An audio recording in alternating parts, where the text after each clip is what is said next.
You'd be hard-pressed to be watching tonight and never to have been affected by cancer, either directly or through family and friends. It's still the biggest cause of death from disease in this country. This is World Cancer Day, and the government has announced a 10-year plan to make the UK's cancer care system the best in Europe. Thanks to years of research, survival rates are far better now, but there's still more to do. In a moment, we'll hear more about research taking place here in the South. But first, we're going to hear about two women, both with their own remarkable stories about cancer. The first of those began with the news of a pregnancy, which should be an exciting time for all prospective parents. But in some cases, it can be cruelly interrupted by news of a cancer diagnosis. Around 1 in every 1,000 women are diagnosed with cancer in or around pregnancy, according to Public Health England. That's 2 women a day. Our reporter Michelle Cross followed the journey of one woman from Fleet. Here's Charlotte's story. In March 2016, I found some lumps in my neck. I had a feeling it was bad news. On the day that I was going for the biopsy, I found out that I was pregnant. I was diagnosed with Hodgkin's lymphoma. I didn't think I would be able to have cancer treatment while being pregnant, so I thought the pregnancy wouldn't be able to happen.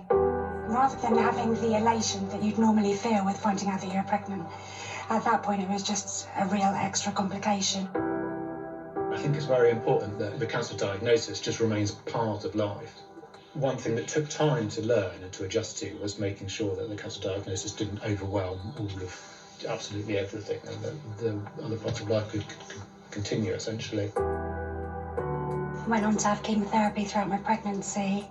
It didn't actually feel that bad until I got towards the end and I was heavy and uncomfortable, and the side effects are cumulative, so I was getting side effects towards the end. I was very ready for Cuddy to make an appearance and chemo to be over. It was a huge relief really when she was born, and she was absolutely perfect, beautiful baby. 4 weeks after she was born, I think I had a PET scan and we realised the treatment hadn't worked. One of my friends had a sister who'd had breast cancer while she was pregnant, and she let me know the name of this charity, Mummy's Star. So it was really good to be able to communicate and touch base with other people who are in this very rare situation. Struggling and finding it hard is not a sign of weakness. It's a sign of strength to actually be willing to say, look, I'm finding this difficult. There is no harm in getting upset. There's no harm in in speaking out and seeking advice and support, because as soon as you do, you will probably find there's more people out there that are feeling the same as you do than you think at the outset. Vicky was pregnant, who'd been diagnosed with Hodgkin's. So yes, we got in touch, and I don't know how I would have got through it without her. The only hope that we both had for a cure was to have a stem cell transplant. So we ended up both in Southampton hospital at the same time, having our transplants. Over the last 6 months or so, she declined, and eventually she was diagnosed with an aortic aneurysm, and sadly soon after finding it, she died just before Christmas. The best piece of advice that I was given was just one day at a time. Don't think too far into the future, just do what you need to do to get through that day. Bird. Looking back, I can hardly believe what happened to me, really. I feel like I'm telling somebody else's story. It's so hard to believe that you can be so unwell as I was and now be living a relatively normal life after everything. There were some very, very dark, bleak moments for all of us along the way where we didn't think we were going to come out the other end of it. But against all the odds I have, and I would like other people to see this as a story of hope. Well, today is also a chance to reflect on how far we've come with cancer treatment. Many people who receive a diagnosis go on to live long and healthy lives.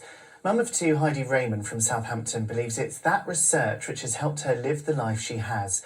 Heidi faced and beat cancer in her 20s, 30s and 40s, but her most recent diagnosis is incurable. Despite that, Heidi is determined to make the most of her life and wanted us to highlight how research and new treatments are helping her stay positive.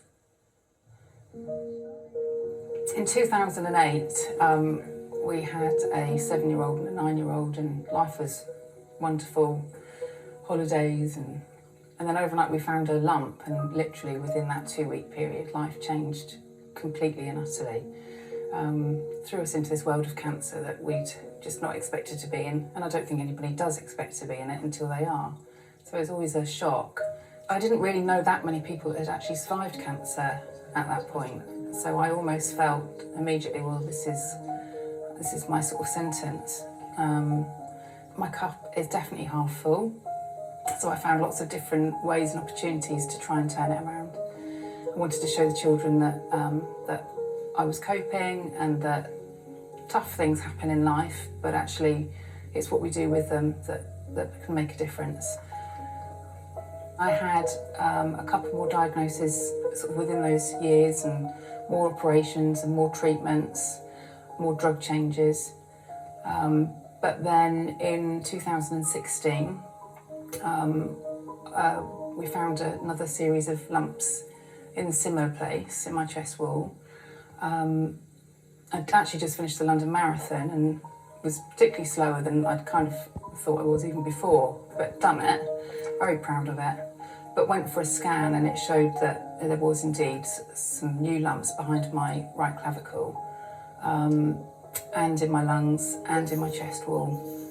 And it floored us, totally floored us. Didn't know how we were ever going to get past this. So to be told that a cancer is treatable but not curable was absolutely devastating. All the plans that we'd set for our future were just almost gone overnight. So it was a time to really dig deep. I'm just so grateful that I've been able to be there to see them grow up. And I'm certain that without drug trials and Cancer Research UK funding scientists to look into different options is the reason why I'm here today. You do things at a level that you can do, and you just need to know that there's people that are living with an incurable disease and that it can be quite fun. And thank you to Charlotte, Heidi and their families for sharing their very personal stories with us. Well, earlier I spoke to Professor Gareth Griffiths from the University of Southampton, and I began by asking him what significant changes he's seen. So over the last 40 years, we've seen a doubling of survival in breast cancer patients. We've seen clear evidence that radiotherapy works, which now is used for hundreds of thousands of patients. We found clear association between tobacco use and cancer, and a whole host of new treatments coming out and ways to diagnose cancer a lot earlier so that we can increase the cure rates. We've all been through a torrid time over the past couple of years with the pandemic. How concerned are you about any potential backlog in cancer diagnosis and treatment? You know, we do know the general population, you know, when there's a pandemic and we didn't want to leave our houses or in lockdown, we're probably unlikely to go and see their GP. So we could see the impact of that over the next couple of years. Anyone that feels they have potential symptoms should go and see their GP, because as soon as we pick up that cancer, we're more likely to cure. Where do you think we'll be in 20 years' time, and what developments in treatment do you think are coming up?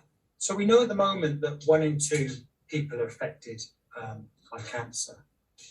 And it's the mission of Cancer Research UK and the research community, such as us at the Trials Unit and the laboratories, that by 2034, 3 in every 4 cancer patients will be cured of their cancer. But it's through the fundraising of Cancer Research UK events, the shops and the donors that are paying the research community to find this new evidence of benefit so that our future cancer patients will hopefully have cures available and prevention approaches that will put us in a much better place in 20 years' time. How proud do you think people in the south of England should be of the work that you and your team are doing in Southampton? We involve patients in everything we do. Even when we have a new trial idea, we'll include patients and say, do you think this is a good idea? Would you come into this study if you had the opportunity? And then when we write up the results, it's not just about, does this have a massive effect on the cancer, but has the quality of life of the patients been satisfactory, that this should be considered going forward? So I think, on the South Coast, we should be very proud in our ability to both raise money to do research, but also the results that we are producing, which not only changes the lives of those patients on the South Coast, but actually the rest of the UK and actually internationally. Professor Gareth Griffiths, great to talk to you this evening. Thanks so much indeed for your time. Thank you very much. And if you've been affected by those stories tonight, you can seek help and advice from the BBC Action Line.